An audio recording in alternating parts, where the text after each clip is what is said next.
Hey guys, welcome back to my channel, Karishma this side. And today we are talking about something we all can relate to, money habits that are keeping you stuck financially. If you ever wondered why you aren't able to build wealth, these could be the reasons. Let's dive into money habits keeping you poor and most importantly, how to break them. And yes, there is a bonus tip at the end, so stick around. Habit number one, depending on a single source of income. Did you know that 68% of millionaires have at least three streams of incomes? Let's look at Dhirubhai Ambani, the founder of Reliance Industry. He started as a gas station attendant in Yemen and eventually built a conglomerate with interest in textiles and telecommunication and petrochemicals. Relying on just one paycheck leaves you vulnerable. Whether it's a layoff or an economic downturn, having just one source of income is super risky. How to break this habit? Start building a passive income today.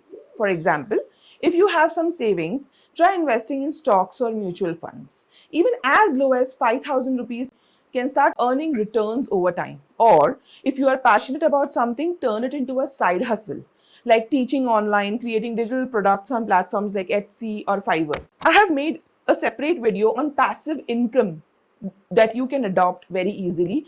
I will link it in the description and the comment. Do check them out. Habit number two, not paying yourself first. Here's a game changer.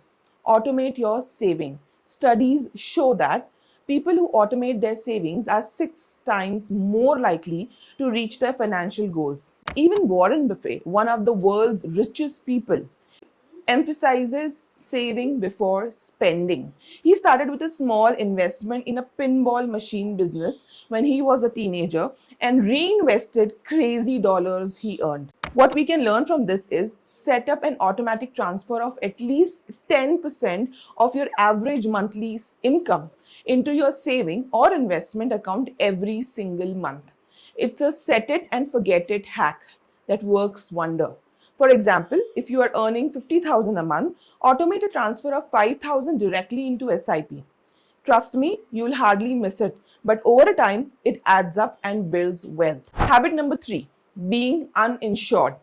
85% of families that experienced a medical emergency without insurance end up draining their savings. Oprah Winfrey, who grew up in poverty, has been vocal about importance of financial planning and insurance. She once faced massive medical bills after an accident but was able to manage them because of her financial foresight.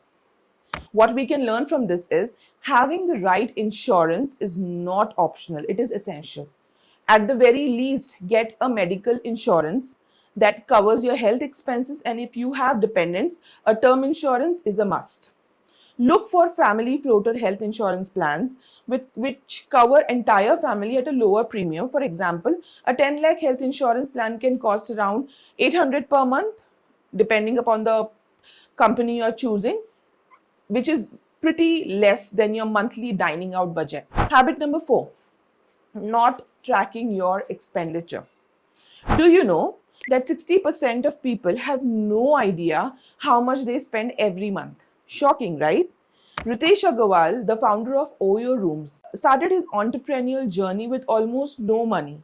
He focused on every single rupee he spent and kept his expenses in check to reinvest in his business. What we can do here is use apps like Walnut, Moneyview, Good Budget, or you can simply use a pen and a diary like what I do to track your spending. A personal example, when I started tracking my own expenses, I realized I was spending 3,000 a month on a coffee alone. Imagine how much I could have saved if I made coffee at home. Habit number five, not setting financial goals. People who set goals are 10 times more likely to succeed, yet most of us don't set clear financial goals. Azim Premji, the former chairman of Wipro, turned a family-owned cooking oil business into one of the largest IT firms in India by setting clear goals and consistently working towards them. What we can do? Break your goals into short term, mid term, and long term. Short term could be like 3 months, mid term, a year or so, and long term could be 5 years. For example, in short term, aim to save for a piece of jewelry or invest in mutual funds. In long term, work towards buying an asset like a car or even a home. Or this is the bonus tip for today, which is the biggest mistake that no one's talk about. That is consuming the wrong content. We all are in the era of information overload, and it's easy to get distracted by entertainment instead of education. Follow content that adds value to your financial life. Start with books, podcasts, YouTube channels that focuses on personal finance growth. For example, instead of binge watching a series, spend 20 minutes listening to the podcast or a video from my channel or any good channel like Ankur Variku's or Sharan's. It will give the tools you need to grow financially instead of just keeping you entertained. Breaking these habits can be life changing. It's all about making small, consistent change on how to handle your money. Let me know in the comments which habit you are working on breaking first. Don't forget to subscribe for more tips on building your best financial life. Signing off for today, Karishma.